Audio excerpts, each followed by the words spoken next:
Caros amigos e fiéis, me pediram para comentar um pouco o recente moto próprio do Papa Francisco, Custódias Traditionis, precedido por uma carta. Então, a primeira coisa que se deve observar nisso é que, para bem criticar este moto próprio, é preciso compreender o moto próprio anterior, que foi abrogado por este, ou seja, o motu proprio Summoro Pontificum. Na própria carta, que é muito interessante, que precede, porque revela bem as coisas, o Papa Francisco diz que o motu proprio Summoro Pontificum reconheceu plenamente o missal promulgado por Paulo VI como sendo a expressão ordinária da lex orandi da Igreja Católica no rito latino.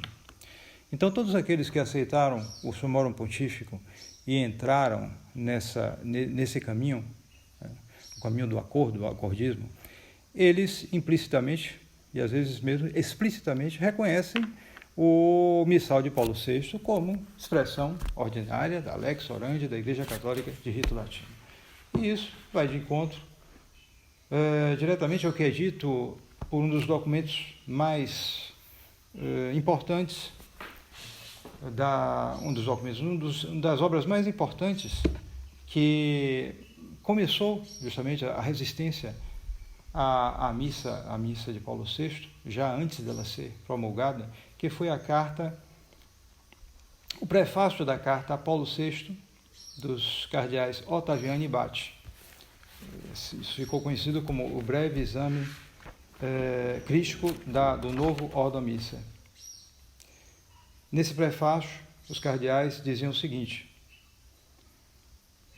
como prova suficientemente o exame crítico que está aqui, ainda que ele seja breve, que foi obra de um grupo escolhido de teólogos, de liturgistas e de pastores de almas, o novo Ordo Missae, se considera os elementos novos, suscetíveis de apreciação muito diversa, que aparecem aí subentendidos ou implicados, este novo Ordo Missae se afasta de maneira impressionante, tanto no conjunto como no detalhe, da teologia católica da Santa Missa, tal como ela foi formulada na 20ª sessão do Concílio de Trento, o qual, fixando definitivamente os cânones do rito, elevou uma barreira intransponível contra toda a heresia que pudesse atingir a integridade do mistério. Então, o Summoro Pontífico ia de encontro diretamente a isto. Portanto, aqueles que seguiram esse caminho do acordismo, da oficialização da missa de Paulo VI como rito ordinário da Igreja Latina, enquanto ficava o rito da missa de sempre como rito extraordinário da missa latina. Esses, por assim dizer, pegaram um caminho equívoco. Eles entraram numa canoa furada. E agora, anos depois, essa canoa afunda. E os efeitos são muito tristes, né? Nós temos, por assim dizer, a tradição dividida. Temos uma parte que ficou fiel, que seguiu o combate de Monsieur Lefebvre, Monsieur Lefebvre, que dizia, cito Dom Lefebvre: desaconselhamos aos fiéis de irem às missas desses padres que abandonaram a luta contra a missa nova. É de se pensar que um dia esses padres se vejam obrigados pelo seu bispo a celebrarem também a missa nova, a aceitar a comunhão na mão ou rezar a missa voltado para o povo. Monsieur Lefebvre, então, já antes mesmo de Summorum Pontificum, porque começou isso com ainda Monsieur Lefebvre vivo, com um indulto, depois veio o motu proprio, Ecclesia Dei Afflicta, depois das sagrações de Monsieur Lefebvre, e se aperfeiçoou, digamos assim, com a Summorum Pontificum. Mas Monsieur Lefebvre já apontava o perigo. O perigo de se tomar um caminho equivocado, né? É preciso saber as razões do nosso combate. Monsenhor Lefebvre, como homem providencial para a época, ele diagnosticou bem a situação, chamando a crise da igreja de golpe de mestre de Satanás. O golpe, então, é de mestre, é um golpe de Satanás. Então, e o golpe, quem é afligido por esse golpe? É a igreja. A igreja não é só a missa. A missa é um aspecto desse problema, mas ele não é o único aspecto. É a igreja que é afligida por este golpe. E ele descrevia este golpe com as seguintes palavras: os princípios da revolução entrando na igreja pelas autoridades da igreja. E com isso nós temos um resumo da situação. São autoridades, eles não perderam a autoridade. Porém, essas autoridades, por causa de traição, por causa de carreirismo, por causa de uma mentalidade, em suma, os motivos são muito diversos, mas essas autoridades transmitem a revolução e, com isso, desviam o povo, particularmente o Papa. Ferir o pastor e as ovelhas se dispersam. A dispersão é justamente isso, essa desorientação, esse afastamento progressivo da fé católica que atinge os fiéis. E então, nesse caso, não adianta se tomar um ponto só nesse combate. Por exemplo, escolher a Santa Missa e combater pela missa. Claro que é bom combater pela missa.